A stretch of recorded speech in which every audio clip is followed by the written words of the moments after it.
हाँ भोपला, पंपकिन भोपला भोपला है। मैं बता दूंगा, इसको काट के ऐसे क्यूब्स में काटो। कच्चा भोपला। हाँ कच्चा बावा।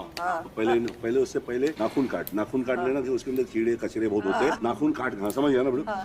भोपला काटा चौकंडी क्यूब्स, सौंफ और जीरा, और उसको तेल में थोड़ा सा, उसको पहले सेक दे, उसको थोड़ा सा तेल में डाल, जलने मत दे, और उसके ऊपर भोपला रख दे, उसके ऊपर हरी मिर्ची लंबी काट के रख दे, और उसको कवर कर दे बस। और उसको हिलाना नहीं, हिलाया तो उसका जेम चले जाएगा। हिलाओ, नमक अपने हिसाब से।